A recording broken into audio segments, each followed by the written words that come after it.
Yo, my hair bad.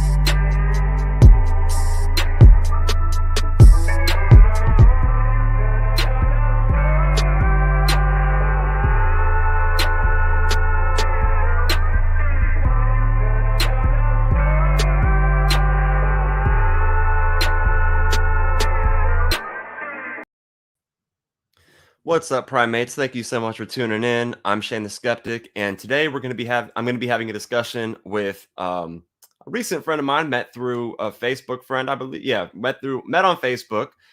Dave Pallmann. He is I would use the word epistemologist. I don't know if you use that word for yourself, but nonetheless, a Christian who is very much into philosophy. So, Dave, thank you for being here, man. Do you want to give a little bit of a plug for your channel and talk about what you do?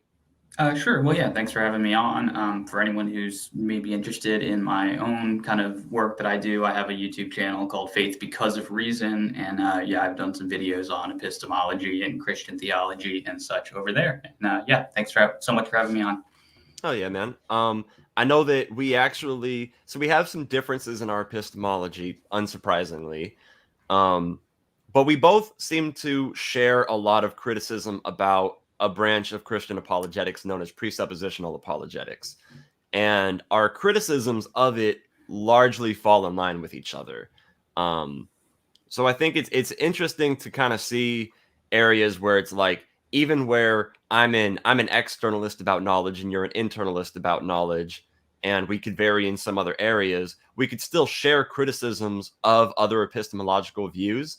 And I guess that's one of the good benefits of talking to as diverse of a different group of people as you can, I guess, in epistemology. It's really important to not just talk to people who hold similar views, the same views, in my opinion. So I felt like it would be a good idea for us to start this discussion off by just giving a brief explanation of of our own epistemologies, and then kind of trying to steelman one another's to see, that we have an accurate understanding, and then really just talking about our disagreements from there.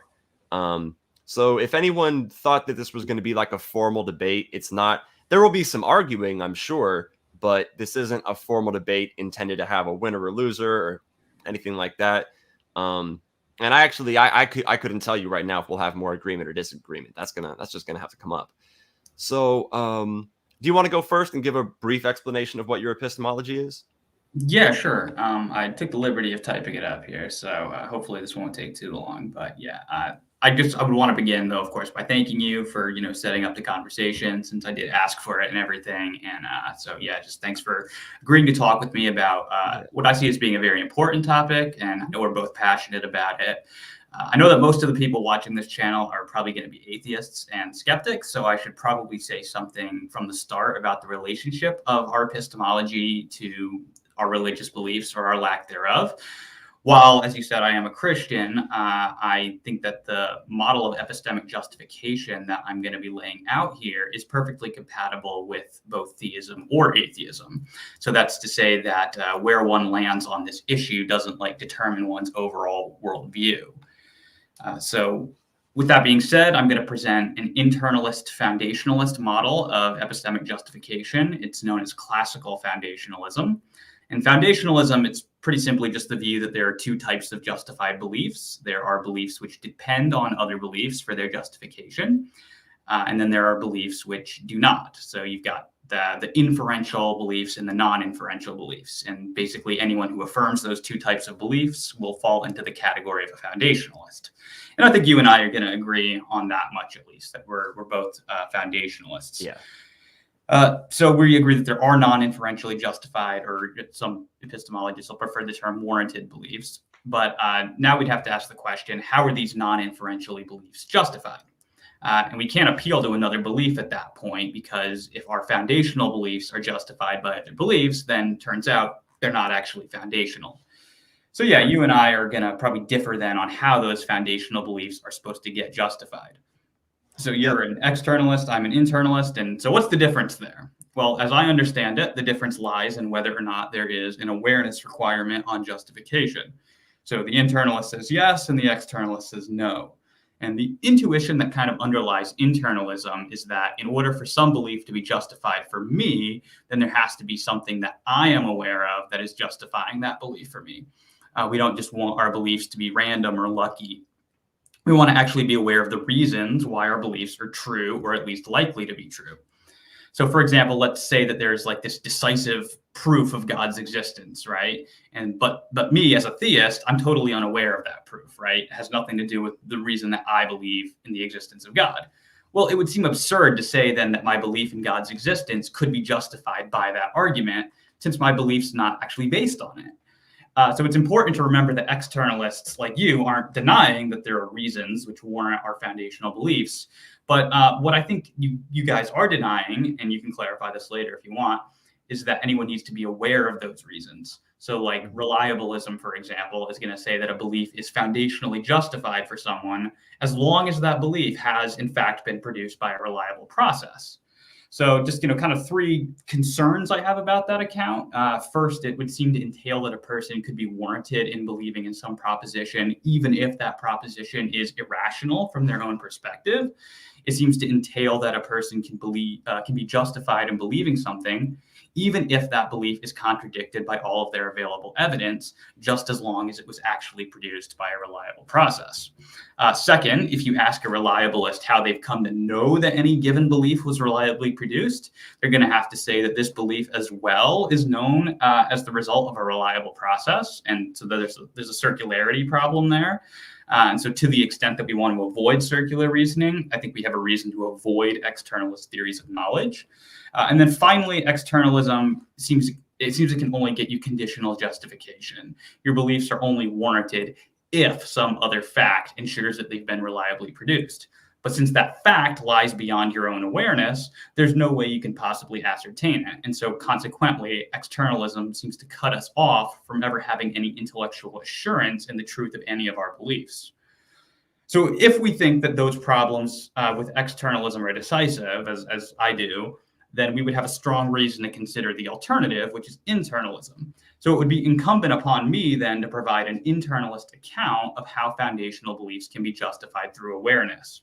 So following Bertrand Russell, I advocate for what's known as the theory of direct acquaintance. Acquaintance is a unique relationship which obtains between the mind and a thought, property, or fact. A common example of acquaintance would be the relation by which you're aware that you have an intense headache. When you're in severe pain, you just have this unmediated connection to the fact of the matter. You don't have to reason through a swath of evidence or make a series of inferences. You have immediate access to that reality. And I think that same point can be extended to the content of any sort of experience. Now, it's important to observe that acquaintance theory doesn't make any claims about the external world. So even when our experiences are dreams or illusions, we are still acquainted with the content. So acquaintances bring the very truth makers of our beliefs before consciousness. And it's for that reason that acquaintances guarantee the truth of the beliefs they justify. For what more can one want by way of justification than having their belief be justified in part by an awareness of the very fact which makes their belief true?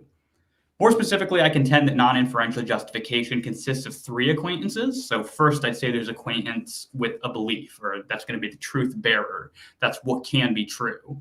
Second, there's going to be acquaintance with a fact. That's the truth maker, right? When a belief is true, we say it's true because it corresponds to reality. So there's something in reality that makes it true.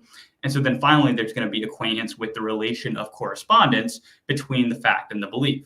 And so when one is acquainted with each of these elements, they're acquainted with just everything that constitutes a true belief. And so consequently, the belief is guaranteed to be true. So to recap, I've argued that we should be foundationalists and that externalism has severe problems and that internalism avoids those problems. Internalist foundationalism has the benefit of giving us certainty with respect to our foundational beliefs, such that we can know for sure that they are true. It avoids the circularity problem, which plagues externalism, and it discharges all the conditionals. There's just no if condition that we have to worry about being fulfilled. So taken as a whole, I think that these are, compelling reasons to be an internalist, and, I look forward to discussing them with you. So yeah, thanks. Okay, that was actually a really great explanation of your epistemology. I've seen your videos on epistemology, and what you gave there was a pretty good recap of what I, just was watching earlier, which is great so my viewers could understand where you're coming from. So to put forth my epistemology, I would begin by saying that a lot of the problems that you raised with my epistemology, I wouldn't actually disagree with. The disagreement would come at the point where you think that internalism does solve those problems that externalism can't. And of course, we can get into that later. So to put it kind of briefly, my theory of knowledge goes as follows. So the standard one, the standard analysis of knowledge is that there are three conditions for it, right? You have justification, truth, and belief. Well, as Edmund Gettier famously pointed out in his paper, I can't remember the name of the paper, but everybody who's familiar with the Gettier cases or Gettier problem would recognize that we can come up with examples of cases in which a person has a true belief, the belief is justified, or it's a belief, it's true, and it's justified, yet it ceases to be a case of knowledge.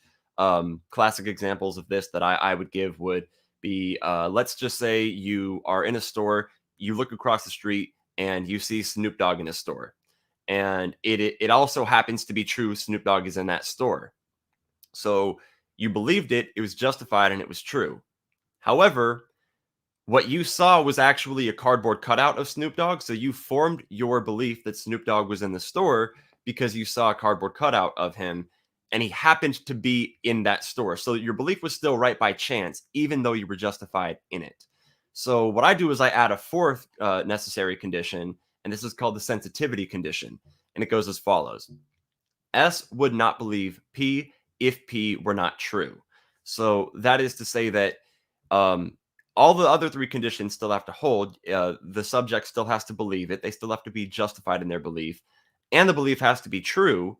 But according to me, in order for it to be a case of knowledge, it also has to be the case that if this belief, that if this proposition was not true, then the subject would not have been caused to arrive at this belief. So, for example, if I arrived at the belief that Snoop Dogg was in the store across the street because of the cardboard cutout, well, in this case, it ceases to be a case of knowledge because whether it was true that he was in the store or not, I still would have arrived at that belief because I saw a cutout. But if I looked across the street and I actually saw Snoop Dogg in the store, then the sensitivity condition is met because had he not been in that store, I would have not been caused to arrive at the belief. This could, of course, raise the question of how the subject could come to know that the sensitivity condition is met. I think that at least in most cases, they probably won't be able to, but given my externalism, that comports with my theory of knowledge. Now, I am an internalist about justification. That is to say that I do hold that in order for a subject to be justified in a belief, all relevant justification factors have to be cognitively accessible to the subject. If one is making a conscious effort to justify a belief, that is, at least. But so I do think the justification condition must hold, but I don't think that in order for, but I'm an externalist about knowledge because I don't think that in order to have knowledge, you have to know that you are justified or what your justification is. So somebody could be justified in a belief without really knowing exactly why it is that they're justified. And this is one of the reasons I think we're able to say that people who are not philosophers, not into epistemology, are capable of having knowledge. Let me see. I'm trying to remember the end of what you were saying there, because you brought up. I mean, that's mostly my theory of knowledge is justified true belief that would not have been arrived at if not true. I'm a internalist about justification because I think that to be justified, the relevant justification factors have to be cognitively accessible. I'm an externalist about knowledge because I don't think that you have to know that you are justified for your belief to be a case of knowledge. With respect to the foundationalism, we agree there. I think that what you have is a good explanation of foundationalism would be this. You have a set of basic beliefs that support other beliefs that you later arrive at. So a pretty good example is, let's say you look at your answering machine. This is kind of a 2000s example, but you look at an answering machine and you see the red light on it is blinking. So you form your belief that you have a new message. Well, here, one belief that the red light is blinking is more basic than the other, that other belief being that you have a new message. So some of your beliefs you arrive at based on other beliefs that entail it, right? So a foundationalist theory, some of them put it as like an example of a pyramid. If we were to make like a model of this theory of knowledge, think of an upside down pyramid, right? And the bottommost block is your most basic belief. So let's say your existence, upon which all of your other beliefs rest. And these would be your inferential beliefs, right? So your inferences of the red light blinking, and then your inference that entails that you have a message, you kind of go up. And I think that if you ask somebody, how do you know you have a new message? Because the red light is blinking. You could then ask them, how do they know the red light is blinking? It appears to be. If you keep asking somebody, how do you know questions, what you do is you eventually get them to their foundation. And I think that everybody has to presuppose reliability of logic, reason, and sense perception. And so I think we have epistemic circularity in those. So if you ask somebody, how do you know logic and reason work? You're going to have to say, I use logic and reason. That's epistemically circular, and we should seek to avoid epistemic circularity at all costs. But I do think that with respect to our foundations, we do have to presuppose epistemically circular beliefs, such as logic, reason, and sense perception being reliable.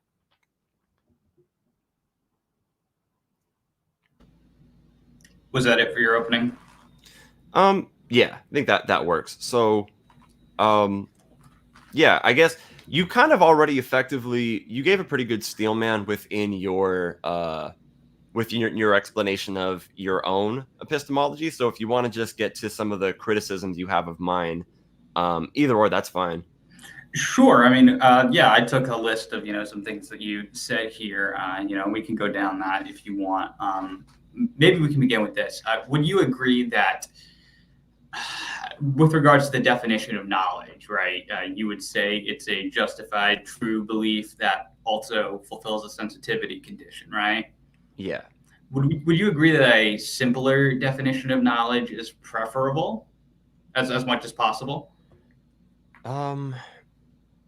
No. I mean, I want to have as accurate of a definition as possible rather than as simple of one as possible.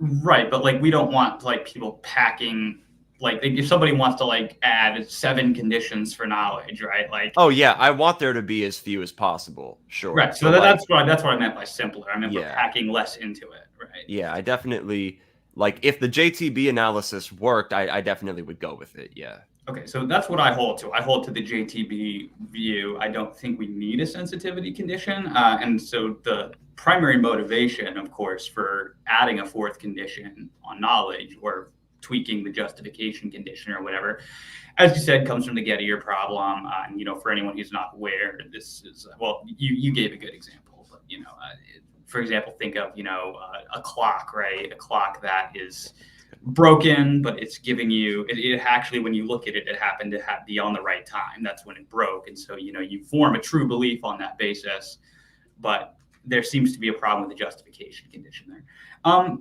So yeah, I mean, what do you think of Bertrand Russell's solution to this problem, the Russellian solution? It would seem that it would give us justified true belief, and we wouldn't have to add a 4th condition on there. What do you think of it? I don't know if I recall his solution to the problem. I'm familiar with that example of it. Because, yeah, part of my problem is, do you think that if I look at the clock and it says 11:30 and the clock's broken, but it happens to be 11:30, in your opinion, does that count as a case of knowledge? If the clock is broken, no, it would not. Right. Okay, so I would agree with you that it doesn't count as a case of knowledge.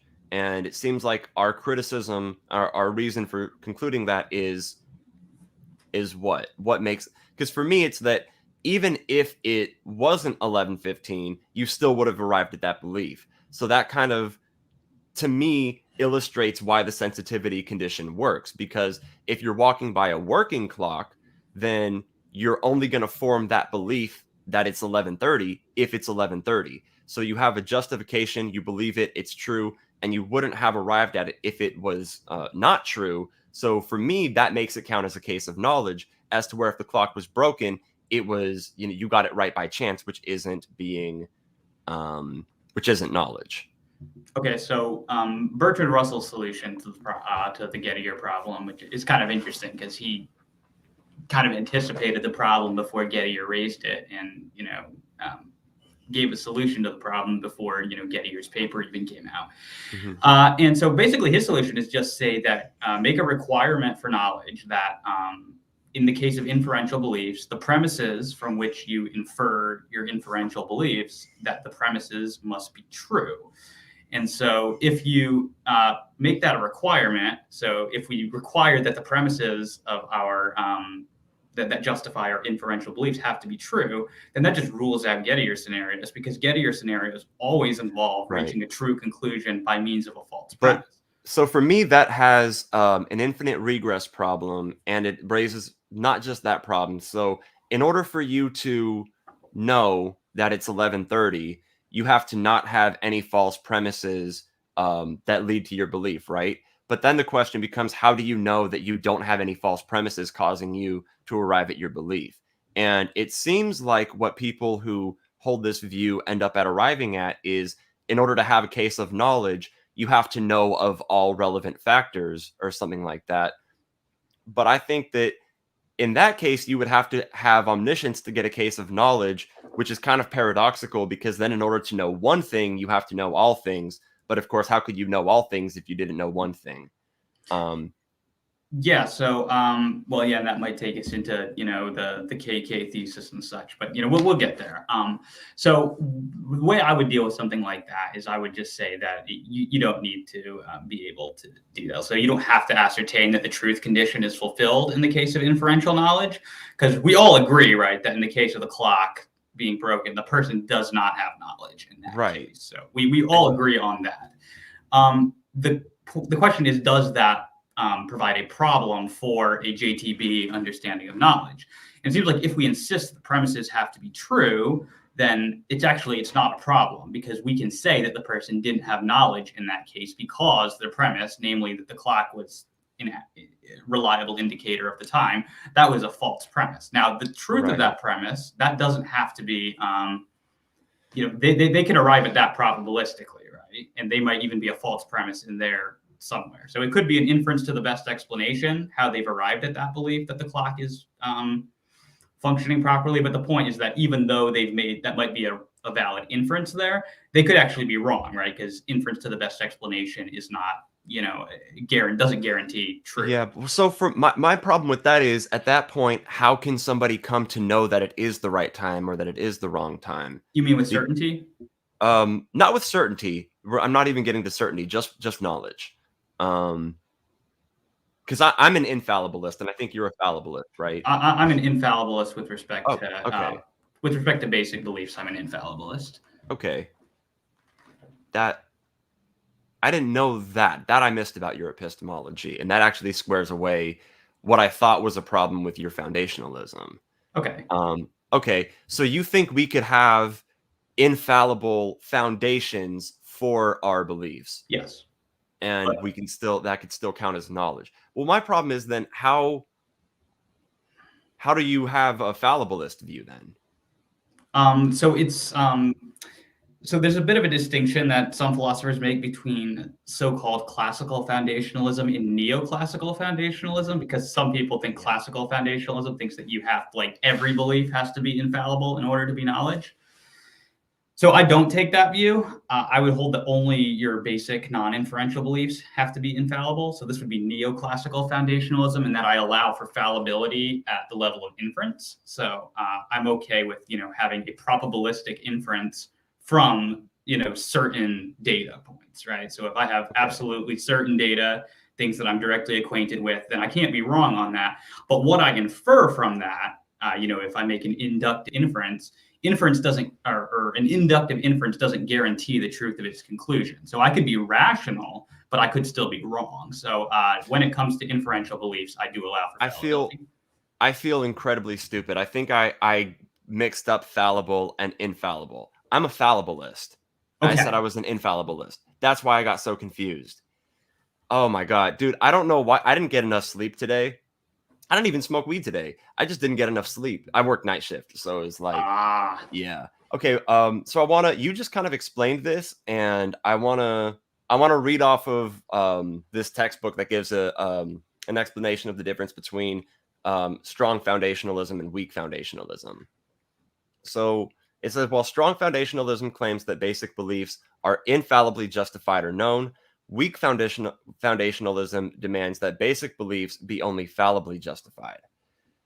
According to internalist foundationalism, for a belief to be immediately justified, the subject must justifiably believe that it is a belief to be that. I'm sorry. The words are too small. I went through that. So it was good stuff. Yeah. Okay. I'm just trying to like think about where your epistemology lies. So, I'm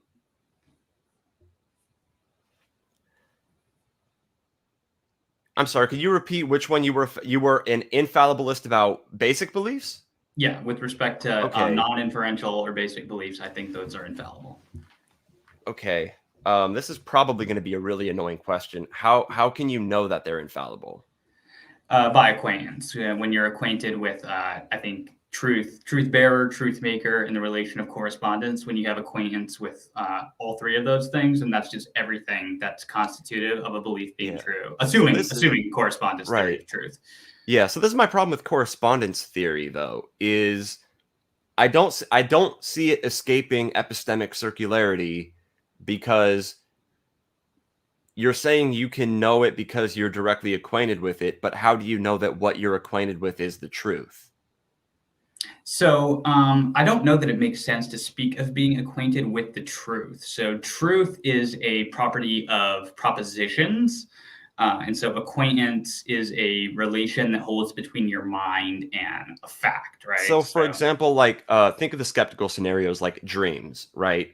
Like if I'm dreaming of this conversation happening, then even though I'm directly acquainted with it, I don't know it infallibly, right? I would say you know something infallibly. You actually know the content of the experience that you're having. You do know that infallibly. Right. So I would agree with that.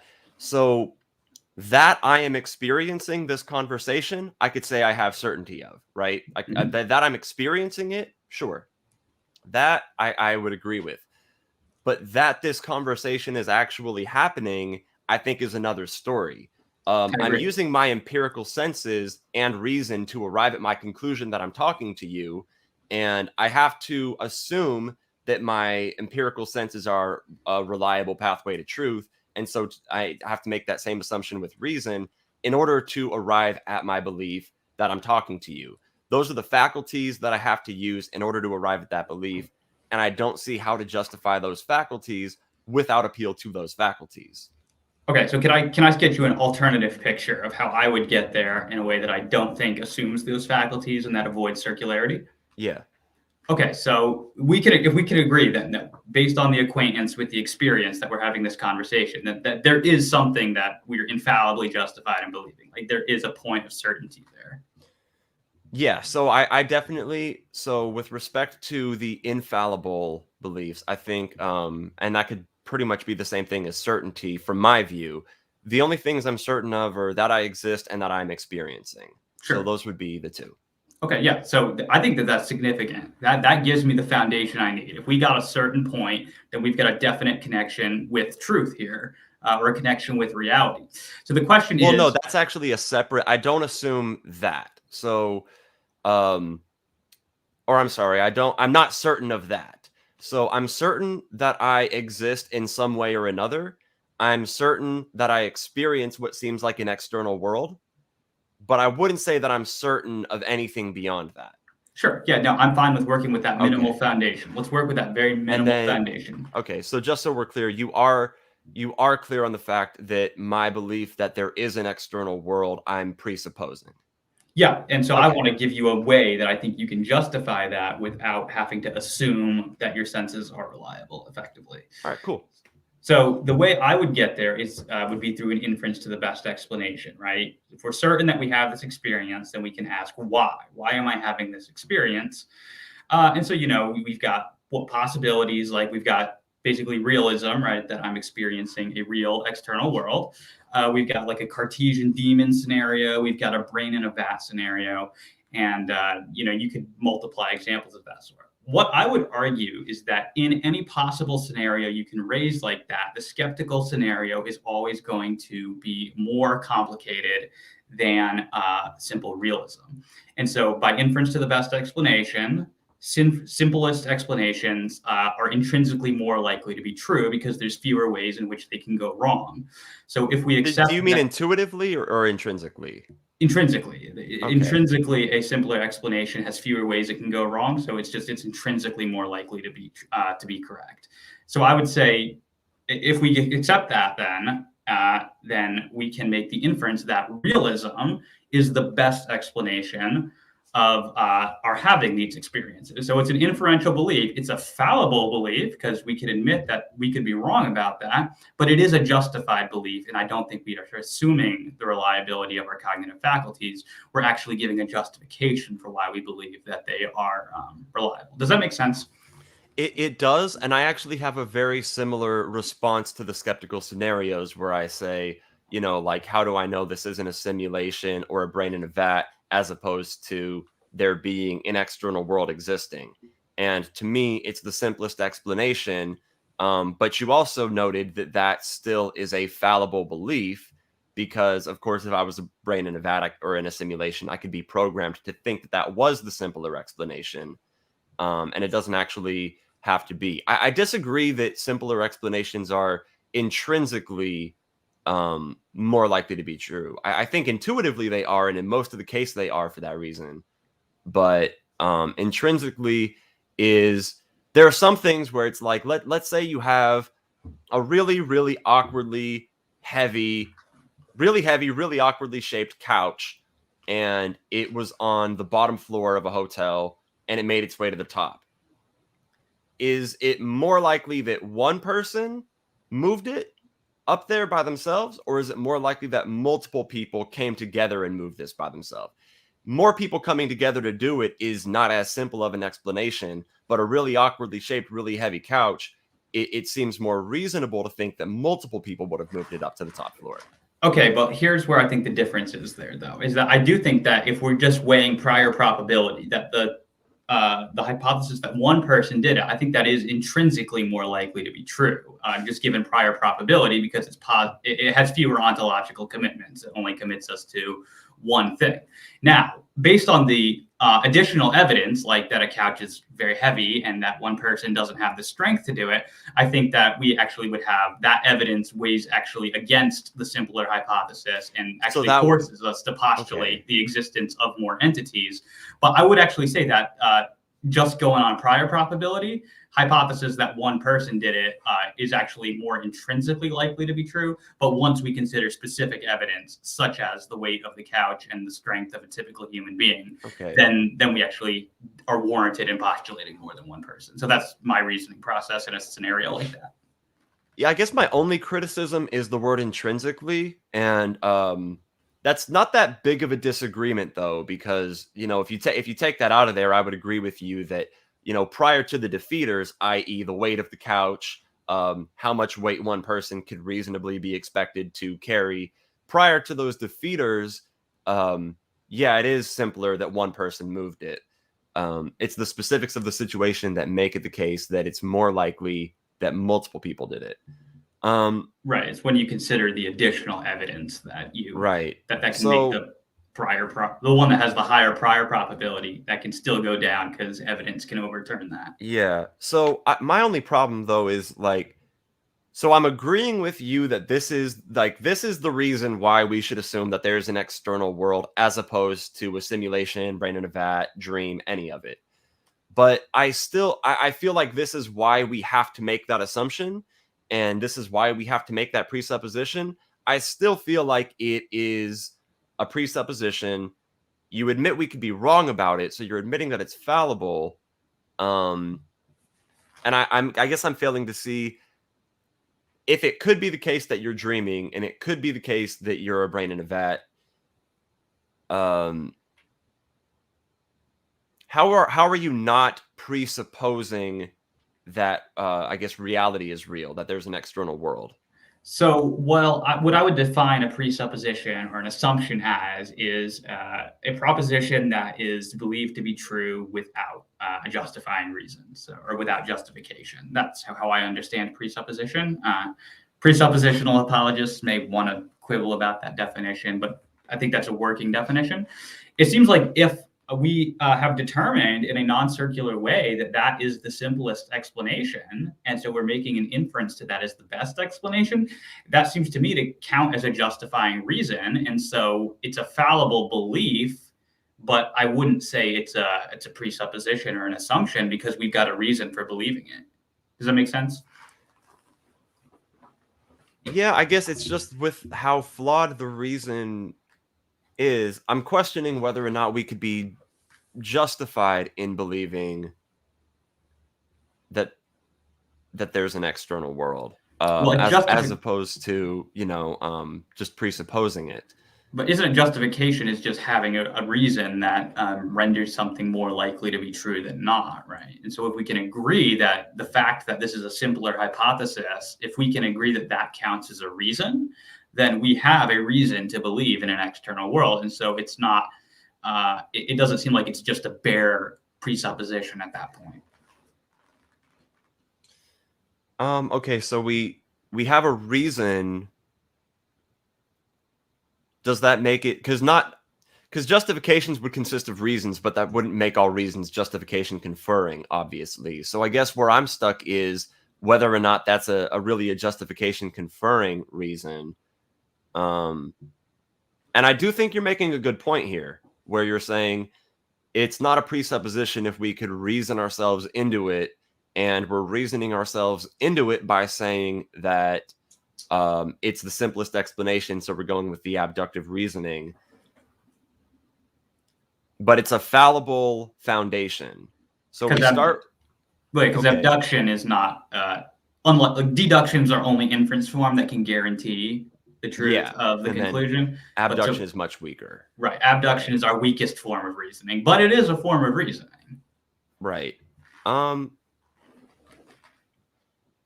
I don't know. It's just that for me, it seems like when we have a reason for thinking it, it seems like we have a reason to assume it, and it still feels like an assumption to me, although, as you stated, it might not be an assumption.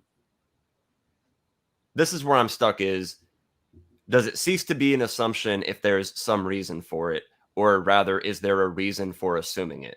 I guess that's where I'm battling it out in my brain right now. I guess we'd have to drill down on definition of what you mean by assume there. If you just are using assume as equivalent with belief, then you're asking, do we have a reason to believe it? And the answer would be no, yes. Definitely not that. So, but if by assume you mean something taken to be true without a reason, then it would actually be a contradiction to say you had a reason to assume something.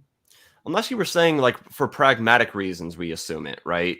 I mean, I could see where that comes off as contradictory, but you say for but do you see where I'm coming from? Like, for pragmatic reasons, and like an example that I've given before is like, if we're trying to figure out if it's raining or not, it makes sense to assume that we are not dreaming.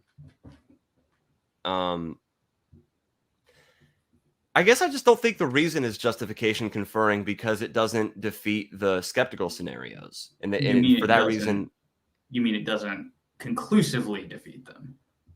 I mean, I don't know that they can be defeated per se, if not conclusively. You know what I mean? So the fact that there's still room for the skeptical scenarios, and I would posit the dream argument as being the most reasonable one, just intuitively. The fact that I can't know if I'm dreaming or not, it's still inescapable. And I think if it's inescapable and its inescapability is the reason for the belief, then I don't know if it's a justification conferring reason. And maybe that's why I'm viewing it as like more of an assumption. Right. Well, maybe we'll want to move on to another topic because I know we do have a lot to discuss. But we Yeah. can leave that unless you want to keep going on that. But I think we both kind of have laid out our Yeah. views. I mean, we've on laid it. out our views. I'm definitely, you've given me a lot to think about. We're both foundationalists. How do you feel about my interpretation of foundationalism, where a lot of people kind of draw like a pyramid, and I saw you kind of drew a pyramid in your video, where the bottommost layer of the pyramid would be your foundations, your basic beliefs, and then your inferential beliefs would be the ones resting on top of those. My analysis is that it makes more sense to flip the pyramid upside down because we have far less non-inferential beliefs than we do inferential ones. So our basic beliefs are, we have much less of those that more of our inferential beliefs rest upon. How do you feel about that? Yeah, it depends on what you're wanting to emphasize, I think. So if we're interested in like a foundational structure wherein like there's a support relation, then in one sense it makes sense to kind of go with the pyramid view with the big part on the bottom, because that's just it shows the idea that this is supporting everything. But yeah, a more accurate picture I think is actually like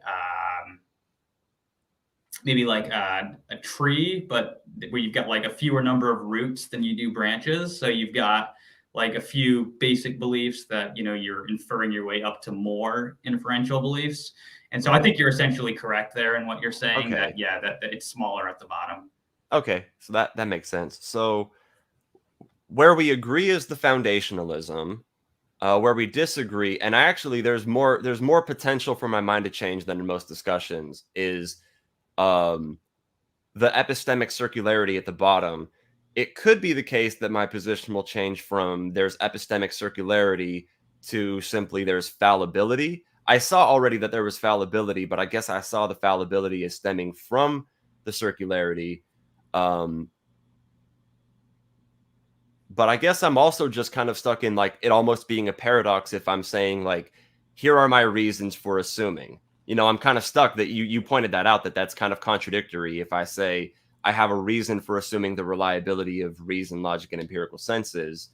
And so our agreement is on foundationalism, and disagreement comes to whether or not there's epistemic circularity being escaped by internalism.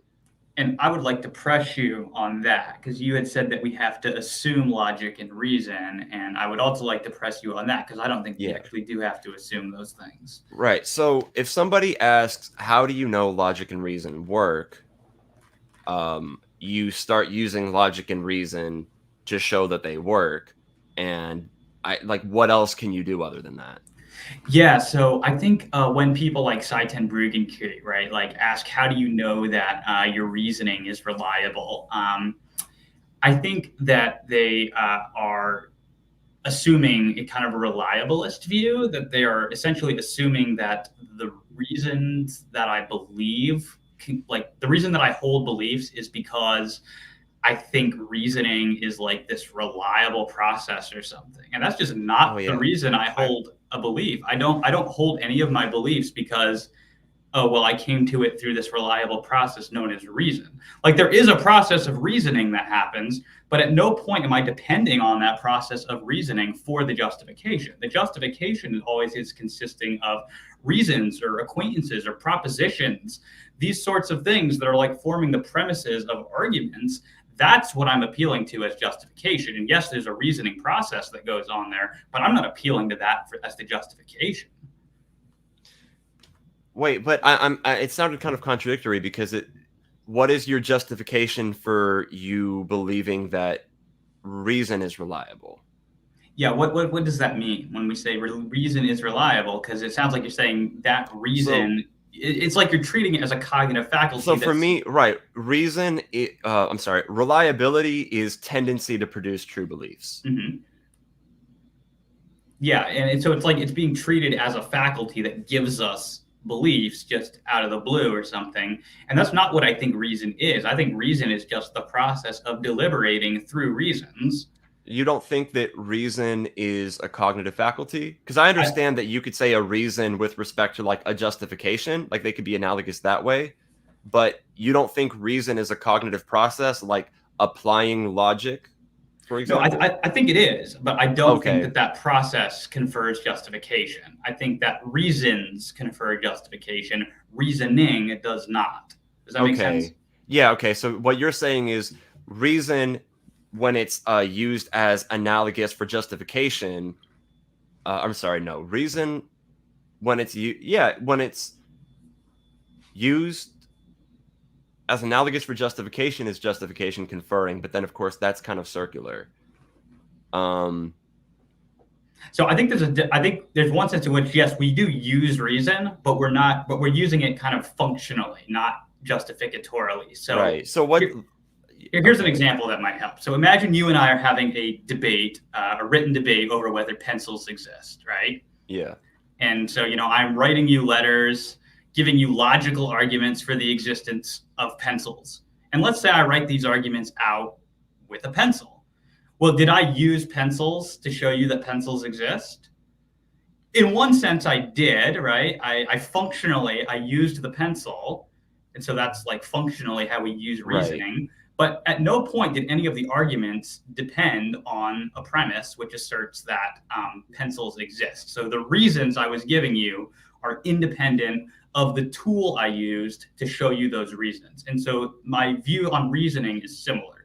Reasoning is a tool, it's a faculty by which we assess reasons, but the justification always depends on the reasons and not the reasoning process.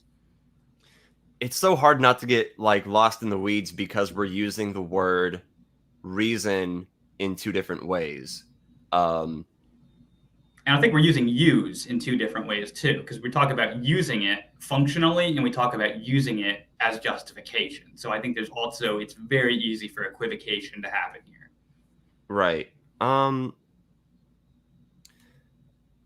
guess I'm still okay. So let me explain my view of process reliabilism and see how you feel about this. So for me, the article that convinced me of process reliabilism was from Alvin Goldman, and I think it's called "What is Justification" is the name of the article. And what he does is he takes a few. If we're going to look at a few belief formation processes, some of which are intuitively justification conferring, and some of which intuitively are not. And again, we're starting with the intuition here, right? If we're looking at things like logic, reason, empirical senses, and we're looking at those as being reliable processes, and then we're looking at things like hasty generalization, guessing, or wishful thinking, those are intuitively not justification conferring processes. So what we should do is see what these two different sets of processes have in common. And I think that when it comes to the empirical senses, logic, and reason, what these have in common is tendency to produce true belief. And like I said, that's what I mean by reliability. So somebody is justified in a belief if they're more justified the more reliable the process is. So somebody is justified in a belief if the belief was arrived at through a process which has a tendency to produce true beliefs. So what I've kind of done for my own little thought experiment is I've talked to people about justification and asking them about a series of beliefs. Do you think you would be justified in this? And then do you think you'd be more, belief A, and then let's say I give them a belief B. Do you think you would be more justified in A or B? What I come to find is that every time I ask this sort of question, if belief B is a belief that they feel is more justified, it always turns out that what they mean is that belief B was arrived at through more reliable processes than belief A. So if the reason I think it's raining outside is simply that I looked outside and saw it raining, I could be justified in my belief that it's raining. But of course, the sprinklers could be on, so there's still room for me being wrong. But if I then go outside and I feel the rain, well, now I'm using another reliable sense, and there's more reliability involved in this process of justification. So I find that the more reliable the method used to arrive at a belief was, the more justified the subject was in their belief. So can I pose a concern at any rate, or what I would see as a defeater to that? Okay. So On what basis, I guess I would ask, like if I'm going to play the skeptic, on what basis are you concluding that things like logic and reason and sensory perception are more reliable than Right. So guessing and such? Because it seems like that's there's intuition. it seems like there is, and so then I guess the question at that point would be then, do you think intuition itself is reliable?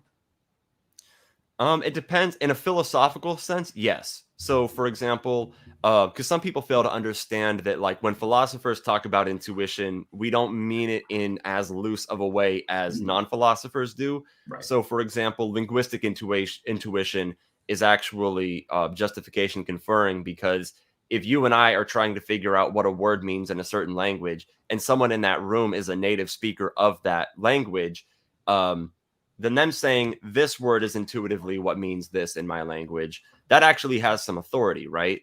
So, and I think there's more than just intuition if we were to really do like a meta level analysis, because what you do is you analyze beliefs that have been arrived at through reason, logic, and empirical senses. You analyze beliefs that have been arrived at through guesswork or guessing. Let's see, hasty generalization or wishful thinking. So it's not intuition alone. You start with the intuition to like separate them into categories, and then you analyze those different sets of processes. So I think that's helpful, but I guess here's where, from a skeptical perspective, at any rate, the concern still comes in is that even the analysis that you're doing, you're going to have to employ tools and epistemic principles to do that. And it could be inquired into those as well. Are they reliable? And so, like, whatever method you want to use, as far down as you want to go, as long as you're appealing to reliability, the skeptic can just always keep asking the question, how do you know it's reliable? So, from my perspective, I agree with you, by the way, that Right. things like sensory perception is much more reliable than guesswork. But Right. it's because I think I have independent justifications for believing sensory perception. And that's going to be based on, again, acquaintance with the content of experience, and then an inference to that it reflects the real world. And then I don't have anything like that in the case of a guess. So to that, I think these other methods of arriving at knowledge are independently justifiable. Right. But would you concede that you don't know that you are directly acquainted with them? That I Or don't. I do. I think I do know that I'm directly acquainted with things. okay.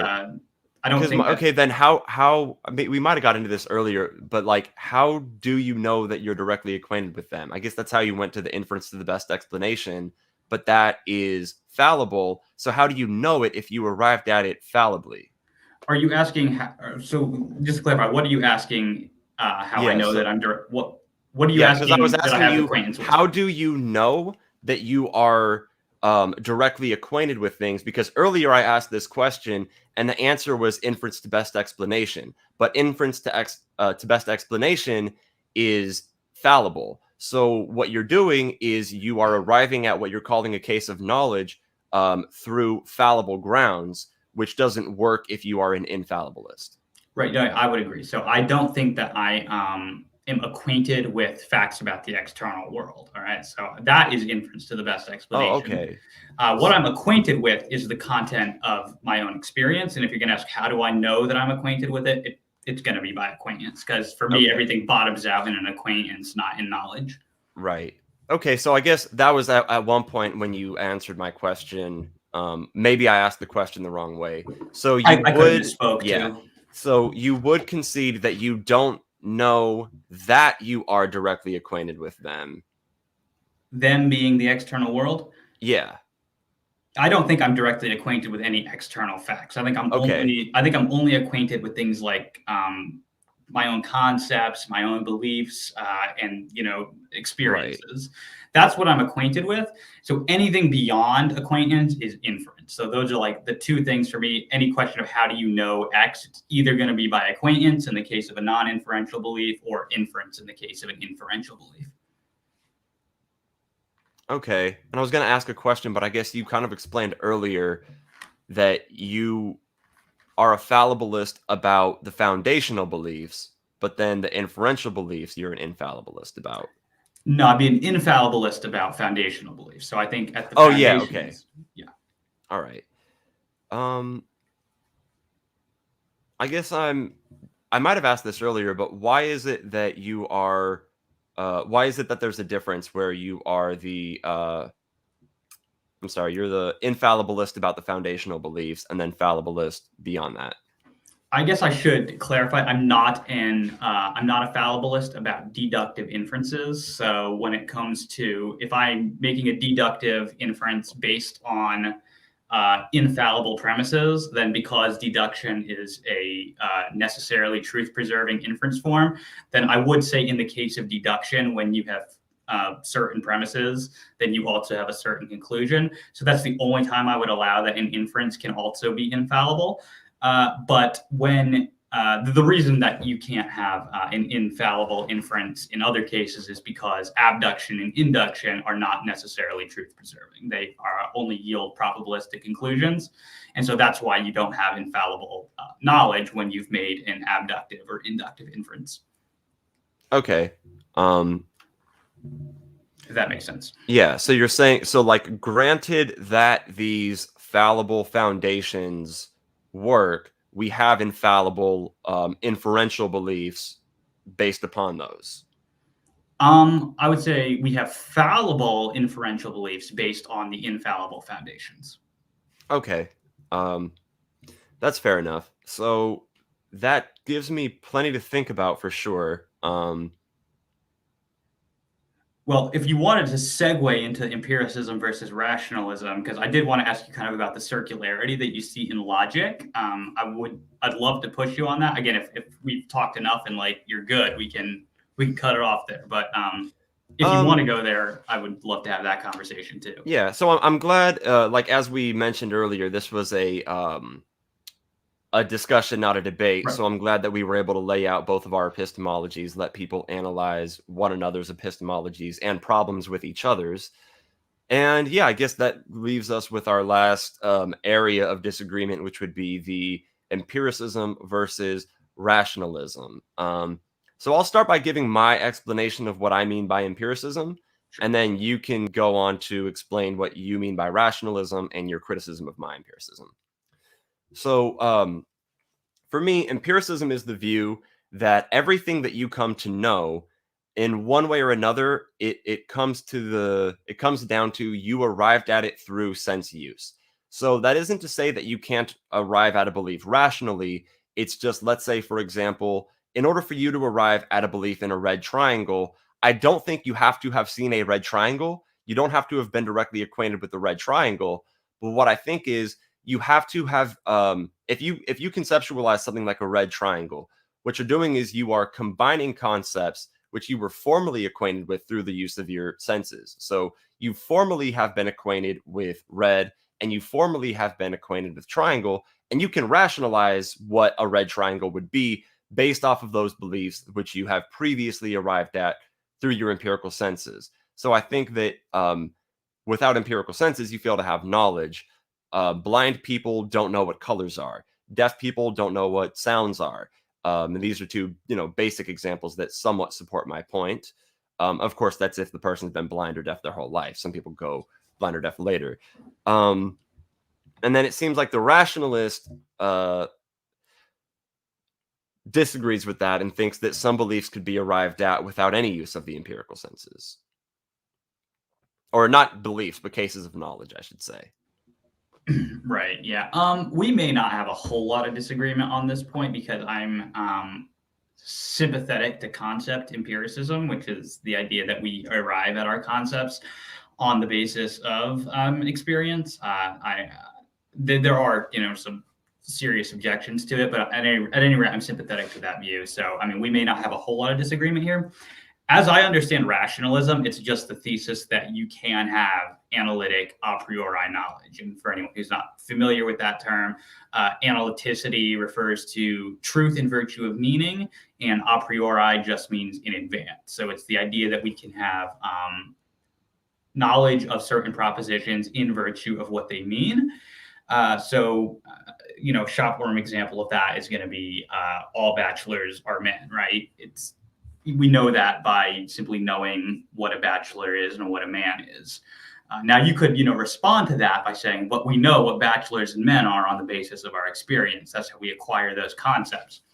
And I would say in that case, that's correct. But it seems like there are other examples where maybe we wouldn't have to, right? So if we think of something like the law of non-contradiction, right? I think that it's an analytic proposition to say that no contradictory propositions can, or if you have two contradictory propositions, that they can't both be true. I think that that's analytic just when we understand what a contradiction is. And it's not clear to me how we arrive at those concepts solely on the basis of experience. So, I mean, maybe we don't have a whole lot of disagreement here, because like what you said, I didn't have a whole lot of disagreement with that, but that's my understanding of rationalism. Right. So, you said a lot of good stuff there. I guess the part that I would critique would be, okay, when you said analytic a priori, to me that sounds like an oxymoron almost. So, because if something is a priori, it wouldn't be analytic knowledge, right? So I feel like what would defeat my empiricism would be a single example of a case of knowledge being arrived at without any use of the senses. And I think that even with things like the law, laws of logic, like the law of non-contradiction, as you stated, I'm aware of the law of non-contradiction because of my sense experience. I read about it and I've heard about it. And now somebody doesn't have to know the words law of non-contradiction to be familiar with the idea that contradictory propositions can't really be true. But there also are multiple different types of contradictions. You have contraries, contradictories, subcontraries, and subalternations. Most people who have empirical senses don't even know what all of those are.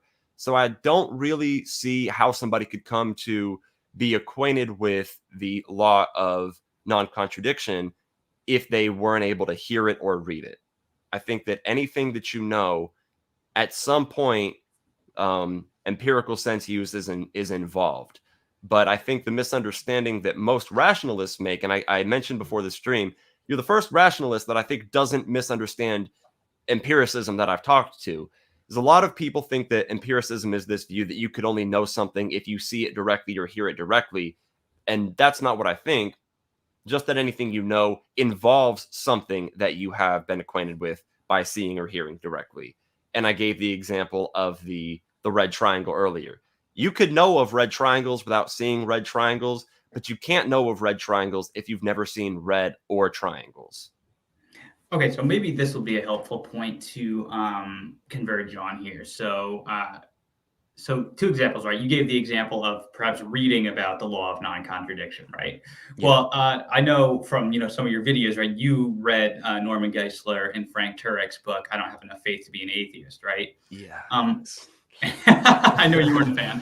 So, but some of the propositions that they stated in there, right? All right, let's say about what they said about the theory of evolution, or better yet, what they said about the moral argument for God's existence, since I think that their book is a classically bad example of how to use that argument. But some of the propositions that they stated in there, were you just instantly convinced of those? Were you like, oh, that's true? Or did you have a level of skepticism towards a lot of the propositions stated in that book?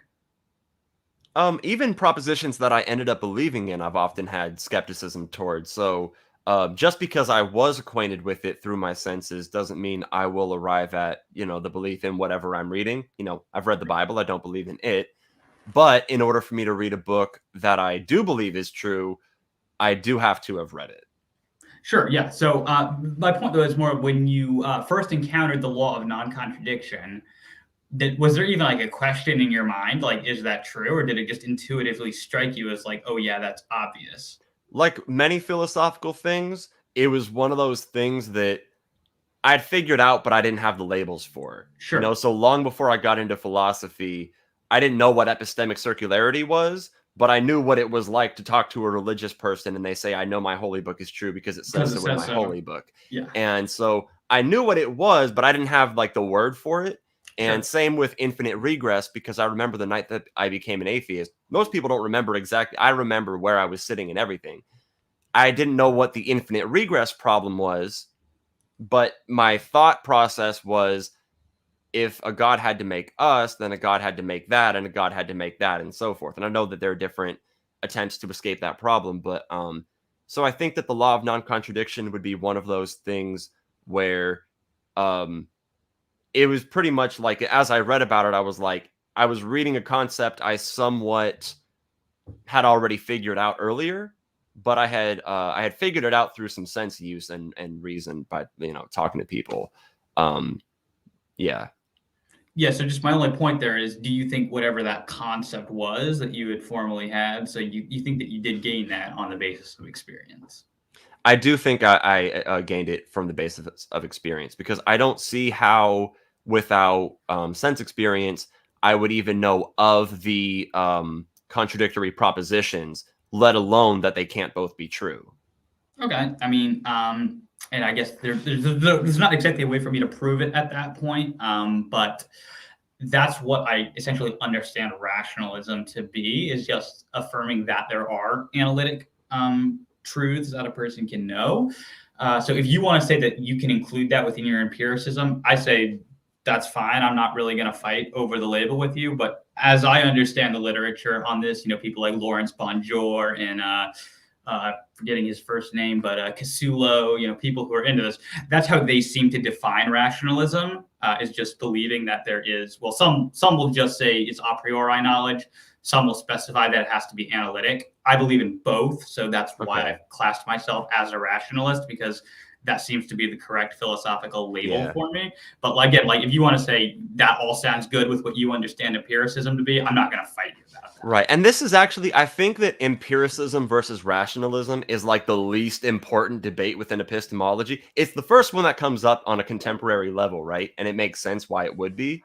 But at some point, we get to a point where it's like, both of us agree at this belief, and we're questioning whether the first thing was what came first, the senses or the reason, basically. What came first, the rationality or the sense experience? And to me, it's like, we could argue about what came first between the chicken and the egg till the cows come home, but we got chickens and we got eggs. The correct answer is egg, actually. Evolution just says that, but that's irrelevant. the point is, I don't think that empiricism and rationalism are as problematic as people make them out to be. And it's kind of like you were saying about the internalism or externalism thing, how whether you're theist or atheist, that was, with this discussion, that was pretty much completely irrelevant, because I actually think this conversation might be confusing to some people, because I think that more externalists are theist, and I feel like more internalists are atheist. So to see that you are the internalist and you're the theist, and I'm the externalist and I'm the atheist, is kind of an interesting thing from my limited perspective.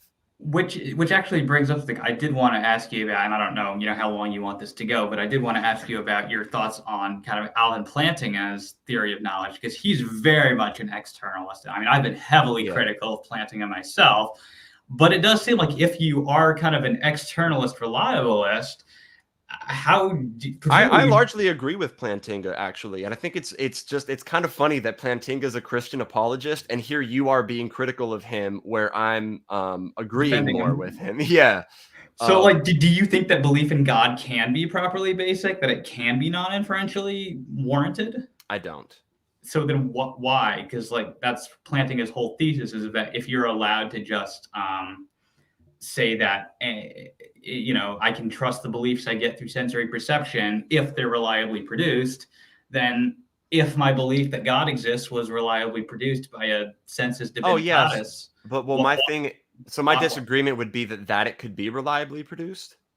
Well, you said you didn't think it could be non-inferentially justified, and on a reliabilist term, that is a sufficient condition for non-inferential justification. No, so if we were in, I don't see how someone who's a process reliabilist could come to the belief that a God exists, because, or I mean, I guess if they actually did experience revelation, I think what people call examples of revelation are misguided, or they're misattributing certain things that happened. And again, I don't really know their experience, but given process reliabilism, no, I don't see any process of belief formation which would be reliable that could be used to justify the belief that a God exists. And actually, I've read some of Plantinga's work. I haven't read any entire books by him, just some of his papers. So, like, I'm aware of his concept of defeaters, for example, which I think Bergman puts it's an extension of him, but he kind of helps him out. Oh, Bergman is like the best. If you want to go Plantinga's theory of knowledge, Bergman is your man. Yeah, I feel like Bergman, he basically takes Plantinga's epistemology and fixes a lot of the errors in it. Yeah. And I agree with the problem that Plantinga had for his concept of defeaters was basically a defeater for a belief. A defeater could be a belief. Let's call this belief D. And it's a belief such that given that I hold D, I can no longer rationally hold B. So, if I believe this, and it contradicts this other thing I believe, given that I believe this, I cannot rationally believe this. So, if you believe that I am in Canada right now, and I tell you that I'm in Texas, then me telling you that I'm in Texas serves as a defeater for your belief that I'm in Canada, because you cannot rationally believe both of those things. And then what Bergman does is he kind of makes an extension and says that beliefs are not the only propositional attitude that could count as defeaters. I think that it's like doubts can defeat beliefs too. So I think that beliefs and doubts likewise defeat each other. So and there's a difference between normative doubts and dogmastic doubts, likewise with defeaters. But if we get into that, we're going to be talking all day for sure. So I guess, would you agree with Bergman's kind of extension with respect to the concept of defeaters? No, because I actually disagree with the whole idea that justification or warrant can be defined in terms of defeaters, because I think there's a circularity problem. I think the only way that you can have something defeat another belief is if you're already justified in believing it, because if I'm not justified in believing, just say a proposition, it can't defeat another proposition that I'm justified in believing, right? Because one is justified and the other's not. So in order for a belief to serve as a defeater, I think it has to be justified already. And so for that reason, you can't actually define justification or warrant in terms of defeaters, because we don't know what justification is in that case. But as far as like the specific point you were making, that maybe more things than propositions can be defeaters, I guess I could be open to that. I'd be skeptical of that for the time being, though. So, do you think a doubt can defeat a belief? If I get into that, that's going to open up that's not going to be a quick discussion. But we somewhat agree there, so I think that's important. What was the name of your channel again? I know, but I'm going to just give you the opportunity to plug it before you head out. That'd be Faith Because of Reason. Faith Because of Reason. And I have to be honest with you, and a lot of my audience is kind of gonna probably like chuckle at that a little bit, because when we say faith, we usually are using the word the way that people generally use it with respect to it being like a process or a faculty. But it seems like when you're saying faith because of reason, you don't mean faith as a faculty or process. You mean faith as in the religion, and faith because of reason. Right. Yeah. I would just use it as a synonym for belief. For sure. All right. Well, it was great having you on, man. I think it was a really educational and fruitful discussion. I hope the audience has plenty to think about. And keep in mind, your theism and your atheism have nothing to do with this discussion. So you should, as best as you can, put it aside. And, whether you're a subscriber or fan of mine, or subscriber or fan of David's, just try to give the entire conversation as charitable of an analysis as you can. And I hope to have you back on. Maybe we can continue this, do a part 2. Oh, yeah. I love that. All right. Hell yeah, man. Be safe. All right. You too. All right. Bye.